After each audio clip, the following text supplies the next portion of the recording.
Astro பக்தி talk நேயர்களுக்கு இனிய வணக்கங்கள். இந்த வாரத்தின் பலன்களை காண இருக்கிறோம், வாருங்கள். வணக்கம் சிம்மம் ராசி அன்பர்களே. இந்த வாரத்திலே உங்களுடைய நேரடி பார்வைக்கு உள்ள கும்பராசியிலிருந்து சந்திர பகவான் பிரயாணம் செய்கிறார். பூரட்டாதி நட்சத்திரத்திலிருந்து மீனராசிக்குள்ளரும் சென்று மேஷராசியை தொட்டு ரிஷபராசியிலே ரோகிணி நட்சத்திரத்தில் இந்த வாரத்தை முடிக்க இருக்கிறார். 8ஆம் தேதியிலிருந்து 14ஆம் தேதி வரைக்கும். உங்கள் ராசியின் 12ஆம் இடத்துக்காரரான சந்திர பகவானின் பிரயாணம் உங்களுக்கு லாபத்தை தருமா அப்படின்னு பார்க்க போகிறோம். தொழில் ஸ்தானத்தை தொடப்போகிறார் என்பதும் அஷ்டமஸ்தானத்தை தொடுவதனாலே வரக்கூடிய மறதிகள் குழப்பங்கள் வருவதற்கான வாய்ப்புகளும் உண்டு. அப்படிங்கிறதுனால இதையும் கொஞ்சம் தீர்மானமாக பார்க்க வேண்டியிருக்கும். 7ஆம் இடத்திலே இருக்கும்போது உங்களுக்கு கலத்திர சுகங்களை கொடுத்து கொண்டிருந்த இந்த 8, 9 தேதி 10ஆம் தேதி அன்று அஷ்டமத்தில் வரும்போது உங்களுக்கு எல்லாத்தையும் கொஞ்சம் இழுத்து பிடிக்கிற மாதிரி இருக்கும். மறதிகள் எல்லாம் உண்டும். செய்கிற காரியங்களிலே தவறுகள் வருவதற்கான வாய்ப்புகளும் சில இடத்துங்களில் குழப்பங்களும் உண்டாகும். நான் செஞ்சுட்டு இது கரெக்ட் தானா தெரியலையே அப்படின்னு கொஞ்சம் யோசனைகள் செய்யக்கூடிய வாரமாகவும் இந்த வாரம் அமையும். தொழில் அடிப்படையிலே நல்ல முன்னேற்றத்தை கொண்டு வர வேண்டும் என்ற எண்ணங்கள் வரும்போது 9ஆம் இடத்திலே இருக்கக்கூடிய மேஷராசிக்குள்ளர உள்ள பயணம் செய்யக்கூடிய இந்த நாட்களிலே உங்கள் ராசியின் 2ஆம் இடத்தில் இருக்கக்கூடிய குடும்பஸ்தானத்தில் இருக்கக்கூடிய செவ்வாயின் பார்வையும் பதிவதனாலே பல விதத்திலும் குடும்பத்திலே ஒரு குழப்பங்களை உண்டு பண்ணக்கூடிய சூழ்நிலை இருப்பதனாலே குடும்ப தொழில் செய்பவர்கள் சற்றே எச்சரிக்கையாக இருக்க வேண்டிய வாரம்.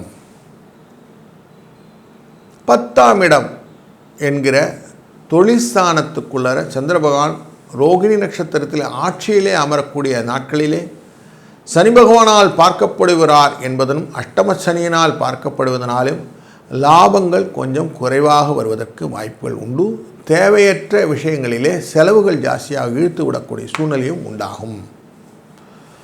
லாபஸ்தானத்தில் இருக்கக்கூடிய குருவின் அருளாலே லாபங்கள் பெறக்கூடிய வாய்ப்புகள் உண்டாகும். அதனாலே கொஞ்சம் பண வரவுக்கு பஞ்சம் இல்லை. தொழில்ஸ்தானத்தில் இருக்கக்கூடிய இந்த சந்திரன் சுக்கிரனுடைய பரிவர்த்தனை யோகத்தை பெறுவதனாலே தொழிலிலே புதிய மாற்றங்களை வெளி வர்த்தக தொடர்பு, வெளிநாட்டு வர்த்தக தொடர்பு போன்றவைகளை கொண்டு வரும். இதனால் வரவுடன் கூடிய செலவு உண்டாகக்கூடிய நாட்கள் உண்டு. இந்த வாரம் ஒரு பணவரவுக்கான வாரம் அப்படின்னா பணவரவு சிக்கலாக இருக்கக்கூடிய வாரமாகவும் அமையும். வேலை பலு கொஞ்சம் ஜாஸ்தி இருக்கிறதுனால வேலை மாற்றத்தை கொள்ள வேண்டும் என்ற எண்ணம் வரும். புதிய வேலை வாய்ப்பு தேடுவர்களுக்கு கொஞ்சம் நிதானித்து தேடினால் கிடைக்கும். அவசரப்படுறதுக்கு ஒன்றும் இல்லை. குடும்பத்திலே சுப நிகழ்வுகளை நடப்பதற்கான வாய்ப்புகள் உண்டாகும். மனதிலே குழப்பமில்லாமல் தெரிவு செய்வது நல்லது.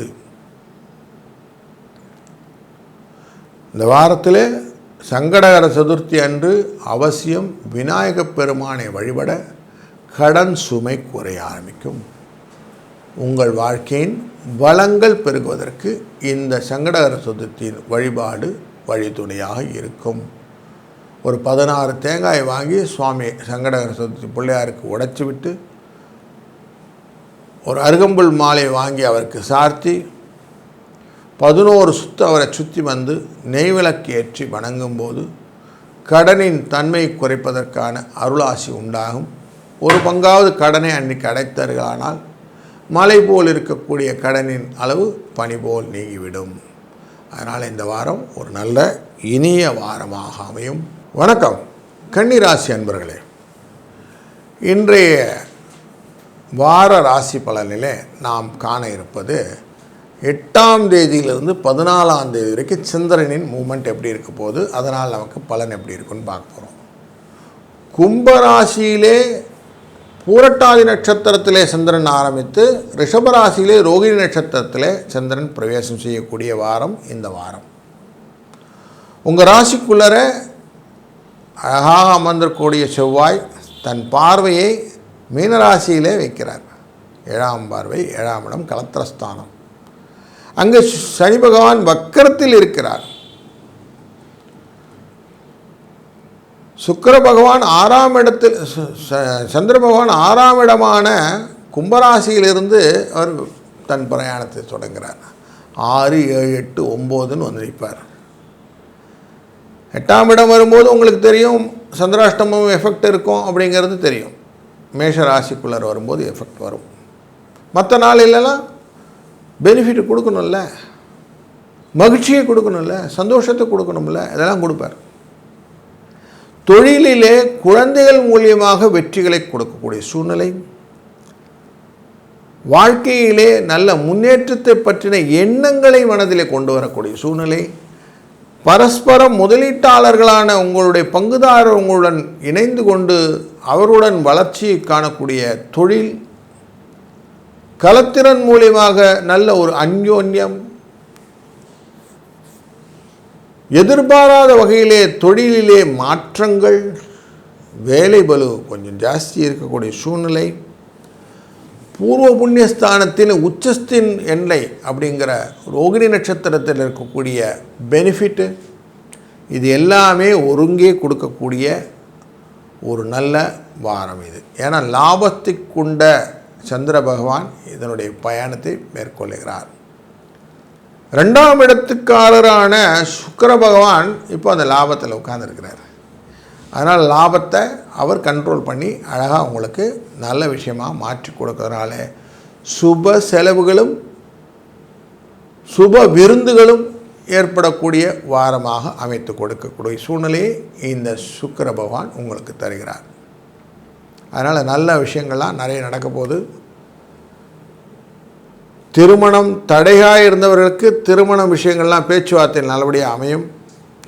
குழந்தை பேரு இல்லை அப்படின்னு வேண்டிக் கொண்டவர்களுக்கு குழந்தை பேரு கிடைப்பதற்கான வாய்ப்புகள், திருமண தடை, 2ஆம் திருமணம் போன்ற எண்ணங்கள் கொண்டவர்களுக்கு அதற்கான விஷயங்கள் எல்லாம் தகைவதற்கு நல்ல சூழ்நிலைகள், கடன் ஒரு பிரச்சனையாக இருக்குதுங்க, கடன் குறைக்கணுங்க அப்படின்னு யோசிச்சவங்களுக்கு கடன் குறைவதற்கான உபாயங்கள் கிடைப்பதற்கு வாய்ப்புகள், கொடுத்த கடன் திரும்பி வரலைன்னா அந்த கடன் திருப்பி வருவதற்கான வாய்ப்புகள்,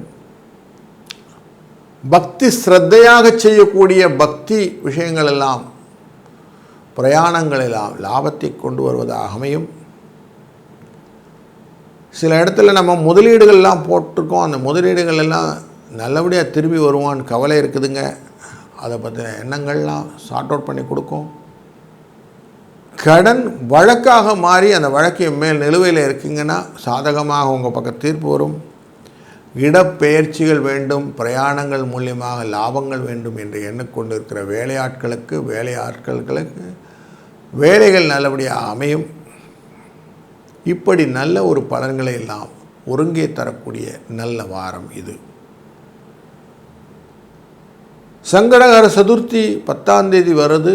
அன்னைக்கு அவசியம் விநாயகப் பெருமானை வழங்கி அனைத்து விதமான விக்னங்களும் உங்களை விட்டு விலகிவிட வேண்டும் என்று வேண்டிக் கொண்டீர்கள். ஆனால் விக்னங்களை விலக்கின விநாயகப் பெருமான் உங்கள் வாழ்க்கையிலே வளத்தையும் நலத்தையும் உங்களுக்கு தருவார். அதனால் வாழ்க்கை சுபிட்சமாக அமையும், நல்லது நடக்கும்.